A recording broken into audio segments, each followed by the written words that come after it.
Today we start with new chapter displacement, unit number 2, lecture number 1, introduction.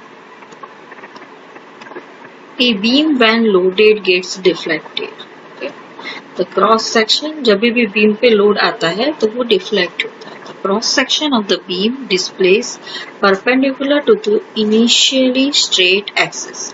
तो वो deflect कैसे होता है कि जो भी हमारा फॉर एग्जांपल बीम है उस पर लोड नहीं है तो उसकी एक्सिस कैसे होती है, हॉरिजॉन्टल होती है. पर डिफ्लेक्शन होगा तो वो किस डायरेक्शन में होगा, तो जो भी हमारी हॉरिजॉन्टल एक्सिस है उसके perpendicular deflection to the initially straight axis of the beam and at the same time rotates. Rotate भी होता है, डिस्प्लेसमेंट के साथ साथ में क्या होता है, रोटेशन भी होता है. The axis of the loaded beam bends in a curve which is known as elastic curve or deflection curve. जब भी beam the axis of the loaded beam की जो एक्सिस होती है वो बैंड होती है in the shape of curve. Okay, तो कर्व का जो भी शेप होता है उसी तरह वो डिफ्लेक्ट होती है और और बैंड होती है which is known as elastic curve or deflection curve. The angle through which the cross section rotates with respect to the original position is known as angular rotation of the section or slope. The amount by which a beam deflects depends its cross section and the bending moment. तो कितना deflection होगा, वो कितना beam कितना deflect होगा, तो इस पर भी डिपेंड करता है उसका जो भी क्रॉस सेक्शन होता है वो, और उस पर कितना बेंडिंग मोमेंट और लोडिंग लगता है वो उस पर डिपेंड करता है. The following are the two design criteria for the deflection of the beam. First one is the strength and second one is stiffness. As per the strength criteria of the beam design, it should be strong enough to resist the bending moment and the shear force. As per the stiffness criteria of the beam, it should be stiff enough to resist the deflection of the beam. Okay, तो first criteria में क्या है, it is strength criteria. उसमें क्या बोला है कि it should be strong enough, वो स्ट्रॉन्ग होना चाहिए जिसकी वजह से वो जो भी बेंडिंग मोमेंट आता है या शेयर फोर्स आता है उसको रेजिस्ट कर पाए. और दूसरे जो क्राइटेरिया है स्टिफनेस का, उसमें वो स्टीफ होना चाहिए. तो क्या होता है, जो भी डिफ्लेक्शन ऑफ द बीम जो भी होता है उसको वो रेजिस्ट कर पाए. तो स्टिफनेस क्राइटेरिया में ये है. Member bending into a circular arc. Figure shows a beam AB of length L subjected to a uniform bending moment M so that the beam is bent to a circular shape. Figure shows a beam AB of span length L. Okay, इसकी length कितनी है, L है. Subjected to a uniform bending moment M so that इस पे bending moment लगता है. Okay, so that the beam bend into a circular shape. तो beam कैसे bend होगा, circular shape में bend हो रहा है. That means ये shape है bending का, that is circular. ADB, okay, circular shape A, D और B shape में वो bend हो रहा है. के बीम जो भी है. R is the radius of the arc. तो यहाँ पे R जो भी है that is called the radius of the arc. Then delta is CD deflection at the center of the span. Deflection CD is the deflection of the span. That means जो भी straight है वो deflect होता है, deflection होता है उसमें. Okay.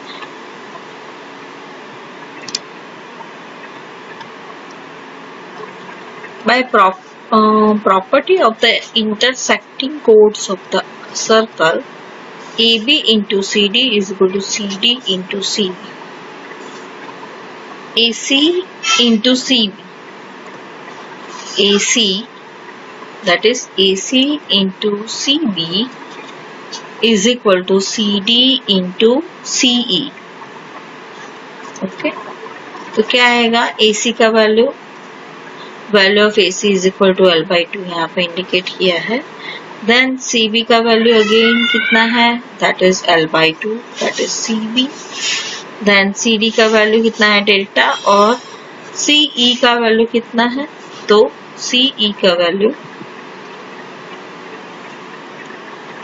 Delta 2R minus CD का वैल्यू कितना है, तो CD का वैल्यू इज डेल्टा, और CE का वैल्यू कितना है, तो यहाँ से आप ऐसा बोल सकते हो कि टोटल 2R है, दैट मीन्स रेडियस 1R है, और ये क्या होगा, डायमीटर होगा, diameter is equal to 2R minus delta. Okay, therefore L square divided by 4 is equal to 2R delta minus delta square. For a practical, the beam deflection delta bearing a small quantity, okay, being a small quantity, therefore delta square can be neglected.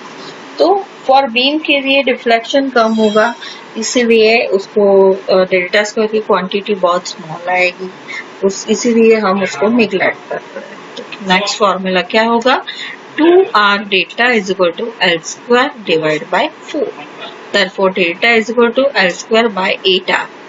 From the relation, ये हमने पढ़ा था shear stress और bending stress, मॉस में पढ़ा था ये, M divide by I is equal to E divide by R। Okay, तो क्या आएगा, R is equal to EI divide by M। तो अभी हमारे पास R की वैल्यू है, ये R की वैल्यू हमें कहाँ रखनी है, इस फॉर्मूला में रखनी है। तो delta is equal to L square by 8, R की वैल्यू दैट इज उल्टा हो जाएगा, R is equal to E by EI by M है, तो M डिवाइड बाय EI हो जाएगा। तो delta is equal to M L square divide by EI, that is maximum deflection. The maximum slope at A or B is equal to the angle AOC or BOC. The maximum slope theta at A, maximum slope theta, maximum slope theta at angle AOC or BOC. Okay, तो theta कितना आएगा, that is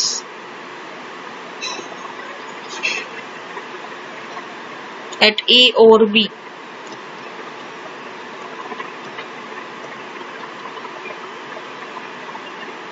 BOC और AOC, AOC और BOC, तो ये angle कितना है, theta है। ओके,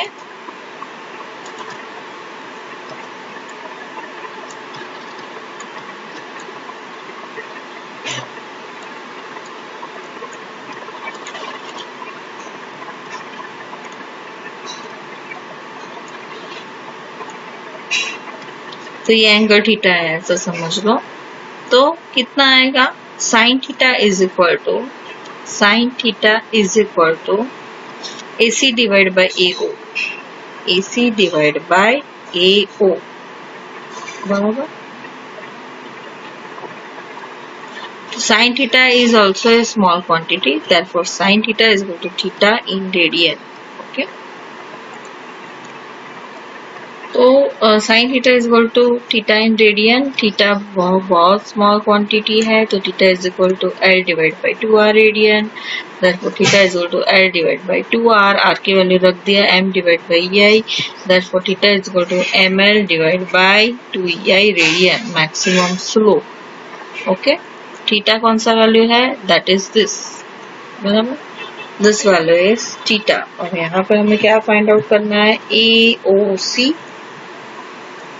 और BOC, AOC और BOC, AOC that means this and BOC that means this, यानी ये एंगल कितना है, थीटा है, और ये एंगल हमें फाइंड आउट करना है, दैट इज फॉर एग्जाम्पल ये एंगल थीटा है, तो ये परपेंडिकुलर है। ओके, पर यहाँ पे एंगल थीटा क्यों बना, उसका कारण, रीजन, तो हम यहाँ पे देख सकते हो, ये यहाँ पे आप देख सकते हो ये परपेंडिकुलर है, दैट मीन्स ये एंगल कितना है, 90 ओवरऑल है। तो ये हम निकाल दे, फॉर एग्जाम्पल थीटा, तो ये बाकी का एंगल कितना रहेगा 90 माइनस थीटा। 90 माइनस थीटा है, ये एंगल भी कितना है 90 डिग्री है, तो 90 माइनस थीटा माइनस 90 कितना आएगा दैट इज थीटा। तो ये एंगल कितना आएगा अगेन थीटा आएगा, ये एंगल भी उतना ही आएगा थीटा। ओके, तो फॉर्मूला क्या आएगा theta is equal to ml divide by 2ei radian that is maximum slope. The next one is the relation between slope and deflection and radius of curvature. Okay, consider a small portion PQ of a beam. Relation between the slope, deflection, radius of the curvature. Consider a small portion PQ of a beam bent into an arc as shown in the figure. Okay. यहाँ पे small portion of beam लिया है, वो PQ small portion लिया है, वो arc के form में बैंड हो गया। as shown in figure, ds is equal to length of the beam PQ, then r length of beam PQ, okay, that is ds. Then r is the radius of the arc, capital R is the radius of the arc, center of arc C. Then psi, angle which the tangent at P makes with x axis. Okay, psi is equal to tangent make P with, इसका जो tangent है वो जो भी x axis है उसके साथ में angle बना रहा है, that is psi. Then psi plus delta psi is going to angle which the tangent at Q है वो कौन सा एंगल बना रहा है psi plus delta psi. From the geometry of the figure we find that PCQ is equal to delta psi. Okay, therefore ds is equal to r into delta psi. ds का मतलब क्या है, इसका length कैसे होगा, तो इसका ये कैसे आर्क कैसे मिलेगा, हमने सिंपल मैथमेटिक्स में भी किया है कि हमें आर्क ड्रॉ करना हो तो हमें क्या करना पड़ता है। फॉर एग्जांपल कितना लेंथ का आर्क चाहिए, तो फर्स्ट ऑफ ऑल उसका रेडियस लेना पड़ता है और एक एंगल लेना पड़ता है, तो ये हमें क्या मिलता है आर्क मिलता है, वो मैथमेटिक्स में पढ़ के आए। तो r into delta psi, that is equation number 1. We know that if x and y be the coordinate of point P, coordinate of point for example x and y है, तो tan psi is equal to P का coordinate, tan psi is equal to dy by dx.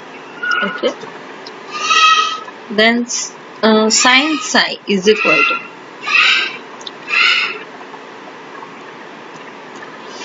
we know that x and y be the coordinate of point P. x और y जो भी है वो coordinate of point P है।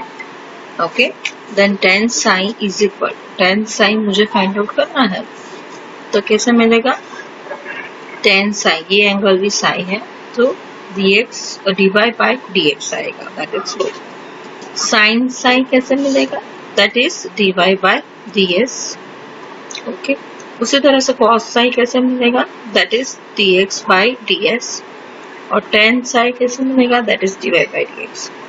r कैसे मिलेगा, r is equal to from this figure ds by d sin. अभी ds का वैल्यू हमारे पास है, ds का वैल्यू कितना है, that is ds और d sin है बराबर, तो ds by dx दोनों में डिवाइड कर दो आप, so that means ds divided by dx and d sin divided by dx. तो ds by dx कितना आएगा, ds by dx that is sec psi और d sin by dx, this one is your equation number 2. Differentiating with respect to x we have, आपको differentiate करना है तो क्या मिलेगा, sec square psi is equal to d psi by dx is equal to d कर रहा है किस इक्वेशन का, इस इक्वेशन का कर रहा है, तो tan psi का क्या आएगा sec square sin d psi by dx is equal to d square y by dx. तो क्या आएगा, d psi by d x is equal to d square y by d x square sine. Substituting in equation 1 d psi by d x का value किसमें हमें रखना है, यहाँ पे रखना है. तो value of r is equal to sec cube sin divide by d square y by d x square is equal to sec square sin bracket में 3/2 square by d x. sec square sin is equal to 1 plus tan square sin 3/2 d square y by dx. The slope tan sin at any point is a small quantity, hence neglected. tan sin जो भी है वो बहुत small quantity है, इसलिए हम उसको neglect करते हैं. r is equal to 1 divided by d square y by dx square. तो d square y by dx square is equal to 1 divided by r. यहाँ पे क्या है, निगलेक्ट किया तो 1 रेज टू 3/2 आ गया. D square by d square 1 divide by d square by d x square is equal to r आएगा. तो d square y by d x square is equal to 1 divide by r. अभी हमारे पास ये formula है m divide by I is equal to e divide by r. तो i divide by r is equal to m divide by e. Okay, और 1 divide by r is equal to m divide by e. I नहीं है, ये 1 है. 1 divide by r is equal to m divide by e. That is curvature of the beam. ये वैल्यू कहाँ पे रखना है, ये 1 है. तो 1 डिवाइड बाई आई, आर की वैल्यू m डिवाइड बाई e जो भी है यहाँ पे रख दो directly. So m is equal to ei d square y by dx square. Therefore, ei is equal to d square y by dx square is equal to m. This is the differential equation of the elastic curve. It should be clearly borne in mind that the above equation takes into account the effect of bending moments only. The effect of shear on the deflection is approximately small, okay, and may be neglected. Sign conventions. In studying the deflection, if we take the origin at the left hand support and x position to the right hand, the deflection beam will usually fall in the fourth quadrant and the deflection y will be negative according to the standard Cartesian convention. That means if we take origin at the left hand support and x position to the right, okay, तो deflection किस quadrant में आएगा, third quadrant में. For example, we take origin in this end deflection in this direction, तो deflection negative आएगा, ऐसा बोल रहे हैं. ओके, इन थर्ड क्वाड्रेंट में आएगा. तो deflection will be negative according to the standard Cartesian convention. In most of the cases, the beam deflects, which we shall study, fall under this class. It is therefore necessary to modify the formula if required so as to consistent with the sign convention. We shall consider x position to the right and y position to downward.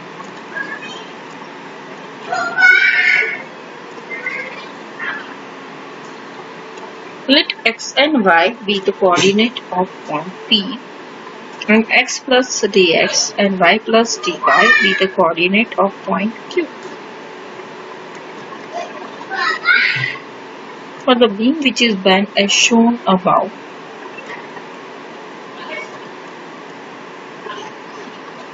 dy and dx are positive. Dx and dy are positive. Dy by dx is equal to theta.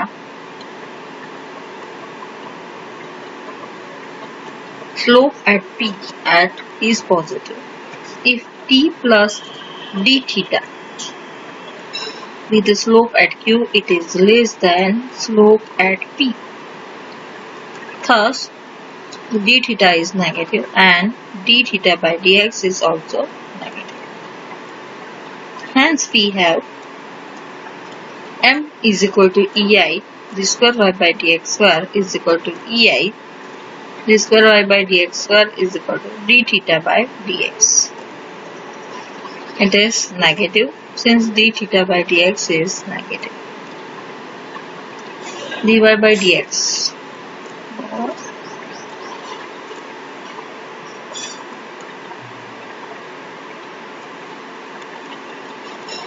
d square y by dx square is equal to d theta by dx. Correct? It is negative since d theta by dx is negative. Hence, we shall introduce negative sign and write the equation of the curve of the beam as minus m. Okay? Because यहाँ पे जो भी d theta by dx है वो negative बन रहा है, तो क्या होगा? नेगेटिव साइन आएगा. ei d square y by dx square is equal to minus m.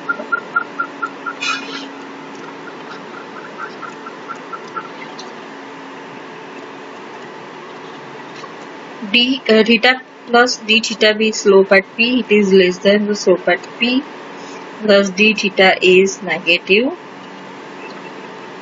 Therefore d theta negative है तो d theta by dx भी नेगेटिव होगा. तो इसीलिए इस जो फॉर्मूला में है ये नेगेटिव टर्म आएगा. दैट मीन्स m का वैल्यू क्या होगा? नेगेटिव होगा. Okay, the ei d square by dx square is equal to minus m, where ei is equal to fracture or rigidity of the beam. Methods for slope and deflection at point. There are several methods to find out slope and deflection of the center line of a beam at certain section. The following are the important from the subject point of view. कितनी methods है? तो 4 methods है. Double integration method or Macaulay's method, momentary method, conjugate method, and unit load method. First method is double integration method. We have already derived the differential equation ei d square y by dx is equal to minus m. अभी उसका integration करना है, 2 बार integration करना है, इसलिए इसको क्या बोलते हैं? डबल इंटीग्रेशन मेथड बोलते हैं. ओके, तो एक बार इंटीग्रेट करेंगे तो क्या करेंगे? ei dy by dx is equal to integration m dx plus c1 constant रहेगा. This one is the equation of slope. अभी क्या करना है? Integrating once again we have ei by 2 बार इंटीग्रेशन करना है m dx into dx plus c1x plus c2, that is the deflection. Thus integrating the original differential equation once we get slope and integrating again, that means एक बार integration आप कर रहे हो तो आपको क्या मिल रहा है? स्लोप मिल रहा है. दूसरी बार इंटीग्रेशन कर रहे हो तो आपको क्या मिल रहा है? डिफ्लेक्शन मिल रहा है. At any point, deflection of the cantilever. Cantilever with point load at free and.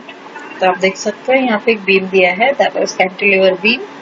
उसके एक एंड पे क्या लगाया है? लोड W लगाया है. Consider the origin at the fix and A. Consider A section XX at distance x from the origin. तो यहाँ पे आप रिएक्शन फाइंड आउट करना चाहते हो तो कौन सा इक्वेशन यूज करना पड़ेगा? Sigma v is equal to 0. तो sigma v is equal to 0 करेंगे तो यहाँ पे RA minus W is equal to 0. तो RA की वैल्यू कितनी मिलेगी? W तक का डायरेक्शन. और MA मुझे फाइंड आउट करना है तो moment at A find out करना है. तो क्या आएगा? W into length, that is in clockwise direction. जब भी हम moment from right hand direction से ले रहे हैं टू लेफ्ट तो मोमेंट क्या आएगा? नेगेटिव आएगा. Okay, therefore mx is equal to moment x मुझे फाइंड आउट करना है तो कैसे मिलेगा? W into x, that is positive. और यहाँ पे जो भी मोमेंट है तो ma is equal to W into l, that is positive. But moment इस डायरेक्शन में मिले, दैट मीन्स आप राइट हैंड डायरेक्शन से मोमेंट ले रहे हो तो आपको क्या लेना है? मोमेंट पॉजिटिव लेना है, क्लॉकवाइज. तो उसका ऑपोजिट जो रेजिस्टिंग मोमेंट आएगा वो पॉइंट ए पे आएगा और सपोर्ट ए पे आएगा. वो क्या आएगा? That is anti clockwise. ये क्लॉकवाइज है तो ये कैसे मिलेगा? एंटी क्लॉकवाइज मिलेगा, that is WL. Anti clockwise से इसीलिए क्या लिखना पड़ेगा, नेगेटिव WL, इसीलिए यहाँ पे नेगेटिव साइन किया है। EI d square y by dx और equal to minus mx, mx का वैल्यू यहाँ पे रख दो। सब में ये डबल इंटीग्रेशन मेथड है ना, उसमें सब में ये ऐसी प्रोसीजर है। तो minus w into x minus WL, तो w into L minus WX, that is WL minus x. Again आपको क्या करना है, इंटीग्रेशन करना है। तो वो इंटीग्रेशन करोगे तो क्या मिलेगा, EI dy by dx is equal to integration WL minus x dx। तो W जो भी कांस्टेंट है वो निकाल दो और इंटीग्रेशन करना चाहिए, इंटीग्रेशन करो तो क्या मिलेगा, यहाँ पे L इंटू एक्स मिलेगा minus x square divide by 2 मिलेगा प्लस कांस्टेंट C1 मिलेगा, where C is a constant of integration at A, the fixed and the slope being 0। A पे स्लोप कितना होता है, 0 होता है। तो x इज इक्वल टू 0 और स्लोप इज इक्वल टू 0, तो यहाँ पे 0 रखने का, यहाँ पे 0 रखने का, ओके। और यहाँ पे 0, ये टर्म तो यहाँ पे 0 रखने का, तो क्या आएगा, dy by dx is equal to यहाँ पे 0 रखना है और x का वैल्यू भी यहाँ पे क्या रखना है, 0 रखना है, ओके। यहाँ पे 0 रखना है, तो यहाँ पे 0 रखेंगे तो फर्स्ट टाइम 0 हो गया, सेकेंड टाइम 0 हो गया, C1 भी क्या आएगा, 0। तो जो हमारा इक्वेशन है उसमें वो रख देना है C1 वाला, okay. In this equation we put 0, that means new equation is EI divided by dx is equal to integration W integration W into LX minus x square divided by 2 plus 0. This one is your slope equation. Integrating once again we get, अभी वापस integration करना है आपको, तो क्या आएगा, that is EI into y W LX square by 2 minus x cube by 6 plus C2। Again by condition, A पे deflection क्या होता है, 0, x is equal to 0, y is equal to 0। A point पे डिफ्लेक्शन भी 0 होता है, distance भी कितना है, 0 है, वो अंदर पुट अप करेंगे कौन से इक्वेशन में, ये इक्वेशन में। तो यहाँ पे 0, तो ये टर्म हो गया 0, यहाँ पे 0 0, ये टर्म भी हो गया 0 प्लस C2, तो C2 का वैल्यू कितना मिलेगा, दैट इज 0। अगेन ये C2 की वैल्यू कहाँ पे रखना है, यहाँ पे रखना है। तो अगेन आपको नया इक्वेशन मिलेगा, EI into y W LX square by 2 minus x cube by 6, that is the equation of deflection। Maximum slope and deflection occur at 3 and B, substituting x is equal to L in expression 1 and 2। तो अभी maximum deflection कहाँ पे मिलेगा, तो वो भी find out करना पड़ेगा, स्लोप और डिफ्लेक्शन। तो EI थीटा भी WL into x minus x square by 2, तो x की जगह पे क्या रखना है आपको, L रखना है, तो L square minus L square by 2, तो कितना आएगा, थीटा भी is equal to L square WL square by 2 EI, that is in radians. अभी नेक्स्ट क्या आएगा, दैट इज मैक्सिमम स्लोप हो गया, अभी डिफ्लेक्शन। तो अभी इक्वेशन नंबर 2 पे आप रखोगे x की वैल्यू L, तो EI into YB is equal to W L cube divided by 2 is equal to minus L cube divided by 6, that is YB is equal to WL cube by 3 EI। Then next one is cantilever with uniformly distributed load W throughout the span। इसमें again कौन सा beam दिया है, that is cantilever beam, उस पे UDL लगाया हुआ है, that is uniformly distributed load W kilometre पर मीटर। डिफ्लेक्शन मैक्सिमम B पे मिलेगा, कितना मिलेगा, दैट इज YB। रिएक्शन कैसे मिलेगा, तो रिएक्शन के लिए फॉर्मूला है sigma V is equal to 0 is equal to RA minus downward direction, यहाँ पे मैंने कैलकुलेशन किया है। यहाँ पे सेंटर में जो भी UDL है उसको हमें किसमें, लोड में कन्वर्ट करना पड़ता है। तो कैसे करेंगे, तो W इंटू जो भी है इंटेंसिटी इंटू लोड, ये कहाँ पे आएगा, सेंटर में आएगा, ये सेंटर है ना, यहाँ पे आएगा। डिस्टेंस यहाँ से ये कितना आएगा, दैट इज L/2, और यहाँ से ये कितना आएगा, L/2। ओके, तो हमारे पास मोमेंट फाइंड आउट करना है तो कितना रहेगा, मोमेंट इज इक्वल टू, तो ये फोर्स मिला WL into L/2, that means WL² by 2। ये हमें क्या मिलेगा, that is the moment, clockwise moment. तो उसका रिएक्शन कैसे आएगा, एंटी क्लॉकवाइज मोमेंट में आएगा, WL²/2। तभी मोमेंट एक्स फाइंड आउट करना है, दैट मीन्स एक सेक्शन हमने लिया है एक्सेस इस बीम पे, तो इतना इतना जो यूडीएल है ना उतना ही कन्वर्ट करना है, तो हमें फोर्स मिलेगा कितना, W into load intensity W है, डिस्टेंस कितना है x है। ओके, और वो जो भी पोर्शन है उसका हाफ पोर्शन पे ये फोर्स लगेगा, दैट मीन्स WX कितने डिस्टेंस पे, x/2 और x/2 डिस्टेंस पे लगेगा। तो भी मोमेंट एट एक्स मुझे फाइंड आउट करना है, तो क्या आएगा, the reaction first of all find out करेंगे। तो फोर्स हमने फाइंड, इसमें ये पूरा बीम है उसमें फोर्स सेंटर में कर रहा है, दैट इज W इंटू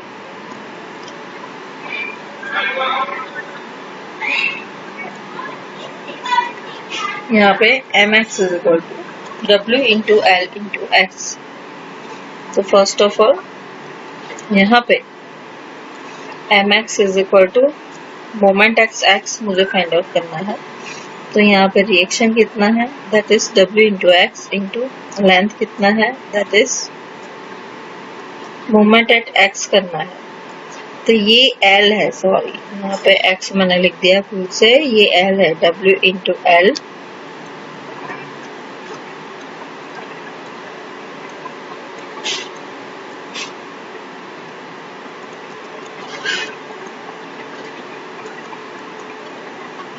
यहाँ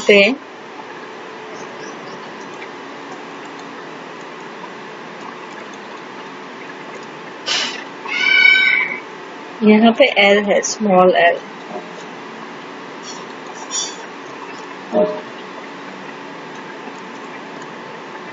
x की जगह पे यहाँ पे क्या है, L है, तो W इंटू L इंटू कितना आएगा x, that is clockwise moment, minus ये फोर्स लगा है सेंटर में, तो W into x into x/2 whole square, WX²/2।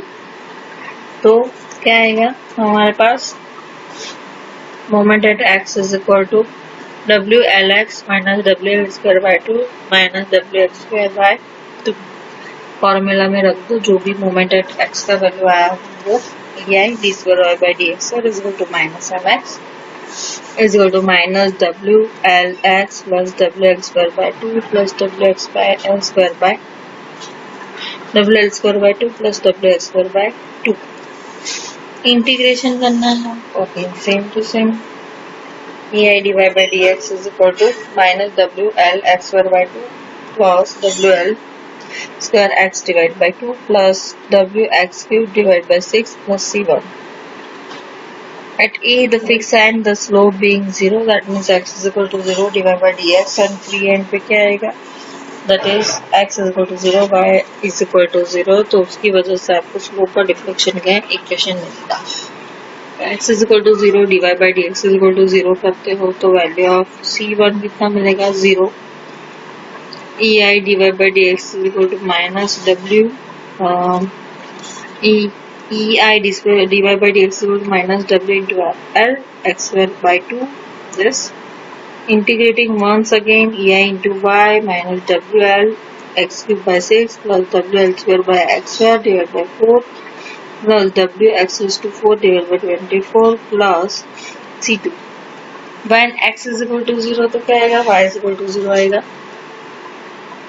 तो अगेन क्या आएगा, C2 is equal to 0 हो जाएगा, तो C2 का वैल्यू यहाँ पे 0 रख दो। ओके, अभी दूसरा x is equal to L रखेंगे तो मैक्सिमम डिफ्लेक्शन और स्लोप मिलेगा, तो उसका भी वैल्यू फाइंड आउट करना चाहिए।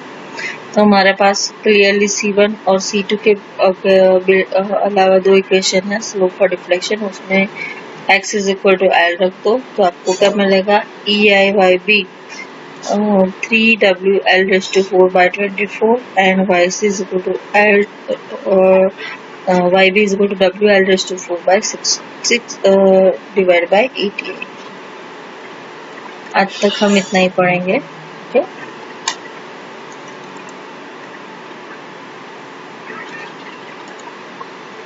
Okay. Thank you.